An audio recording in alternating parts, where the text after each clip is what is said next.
नमस्कार दोस्तों, मैं अंकुर उपाध्याय स्वागत करता हूं आप सभी का एक बार फिर से अपनी नई वीडियो में। दोस्तों, बाजार में परेशानी, पैनिक सब देखने को मिला है हमें आज के सेशन में, लेकिन रिकवरी भी उतनी ही शार्प देखने को मिली है। करंट सिचुएशन ये है कि निफ्टी अपने डेज हाई से 300 पॉइंट ऊपर खड़ा है और सेंसेक्स निफ्टी अपने डेज लो से 300 पॉइंट ऊपर खड़ा है और सेंसेक्स अपने डेज लो से 1000 पॉइंट ऊपर खड़ा है। बैंक निफ्टी में ऑलमोस्ट फुल रिकवरी देखने को मिल रही है, अब 1/3% नीचे है। Mid cap index almost recover हुआ है, अच्छा खासा 0.5% नीचे रह गया है। अब स्मॉल कैप इंडेक्स की बात करी जाए तो यहाँ अभी भी 1.5% की गिरावट है, हालांकि ये भी 1% से ज्यादा रिकवर हो चुका है। मार्केट ब्रेथ अभी भी बहुत ही ज्यादा दर्दनीय है, परेशानी भरी है, दिक्कतदायक दिख रही है। 600 शेयर्स के समथिंग पॉजिटिव है, जिसके सामने 2322 शेयर्स नेगेटिव है। एक्चुअली में देखा जाए तो निफ्टी जो आपके लिए मूव कर गया है ऊपर, उसमें पर्टिकुलरली स्टॉक स्पेसिफिक एक्शन दिख रहा है। एयरटेल से बढ़िया कंट्रीब्यूशन आया तेजी की तरफ। HDFC bank, Infosys, ICICI bank, ये कुछ स्टॉक्स हैं जिन्होंने बाजार को, निफ्टी को सहारा दिया है। वहीं अभी भी नेगेटिव शेयर्स की संख्या निफ्टी में ज्यादा है, 31 शेयर्स नेगेटिव है, 19 पॉजिटिव है।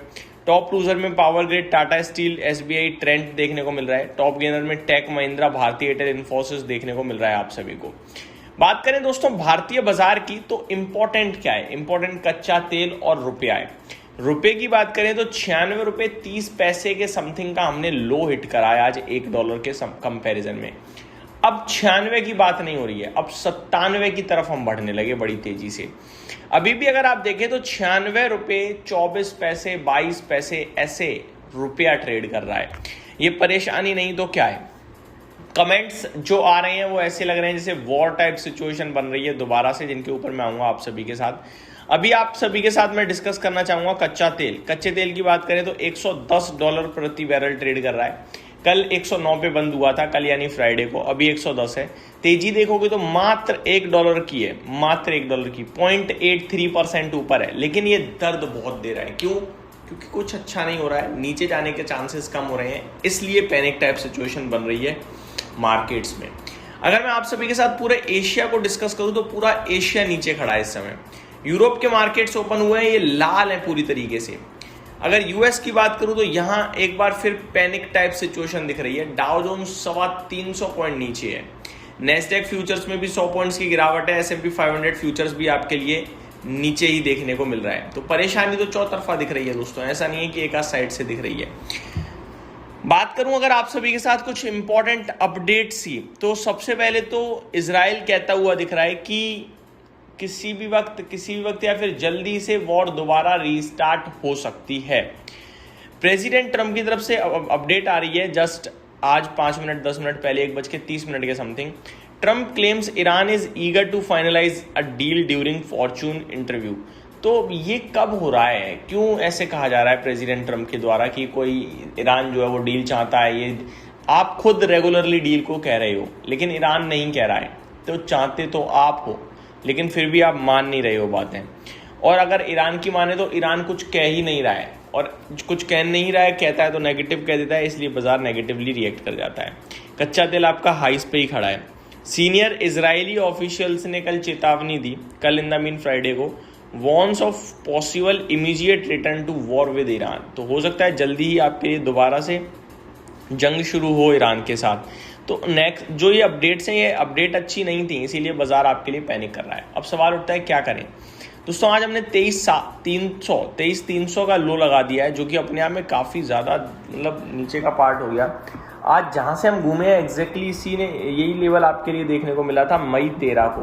13 मई भी हम 23,262 से घूमे थे।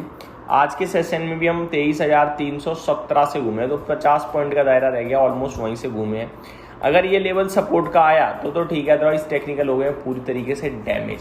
हम 20 EMA के नीचे हैं। आज की डेट में 20 EMA जो मुझे दिख रहा है वो 23,853 का है। जब तक 23,850 के नीचे है बाजार, तब तक अब स्ट्रेंथ बिल्कुल भी नहीं है। नीचे गया है, ऊपर 23,800 तक आ सकता है, और वापस से नीचे गया तो दोबारा 23,300 ही दिखेगा आप सभी को। तो परेशानी ना दिन प्रतिदिन बढ़ रही है, ये बड़ी नेगेटिव बात है। टेक्निकली भी वीक हो गया हमारा बाजार। कच्चा तेल प्रॉब्लम बन रहा है, रुपया तो हद बड़ी प्रॉब्लम बना पड़ा है। तो एक एक करके चीज़ें हमारे लिए ख़राब ही होते हुए दिख रही हैं। पॉजिटिव इस बीच में कुछ नहीं है। मार्केट ब्रेथ का बुरा हाल है, बहुत बुरा हाल है। अब क्या करें क्या ना करें, ये इन्वेस्टर्स का सवाल है। दोस्तों देखो, इस समय आपसे मैं कहूँ ले लो तो शायद आप मेरे को नेगेटिव बोलोगे, मैं आपसे कहूँ बेच दो तो शायद वो मेरे को खुद ही पता है गलत डिसीजन है। क्योंकि मैं नीचे अगर बेचूंगा तो मैं खरीदूंगा कब? मैं ऊपर बेच सकता हूँ, नीचे नहीं बेच सकता। नीचे तो लेना ही है मेरे को अगर लॉन्ग टर्म का व्यू है तो। और ये चैनल मैं लॉन्ग टर्म वालों के लिए ही डिस्कस करता हूँ, इसमें ट्रेडिंग के लिए डिस्कस नहीं करते हम। ट्रेडिंग के लिए तो स्टॉप लॉस होता है जो आई थिंक ट्रिगर हुआ पड़ा है सबका। मोमेंटम इस समय नीचे का है, FIDIs का डेटा है नहीं हमारे फेवर में, तो ट्रेडिंग तो नेगेटिव ही दिख रही है क्लियर कट। स्टॉक्स की बात करी जाए तो अमीर चंद, VRL logistics, Zydus wellness, Garuda construction, sport king India, Newgen chemicals, ये कुछ स्टॉक्स हैं, इनके नतीजे आ चुके हैं जिनके बारे में आप सभी के साथ दिन के दौरान कवर करूंगा। इस वीडियो में सिर्फ इतना ही। बाजार नीचे से काफ़ी अच्छी रिकवरी दिखाता हुआ दिखा है, लेकिन रिकवरी टिकेगी या नहीं टिकेगी देखने वाली बात है।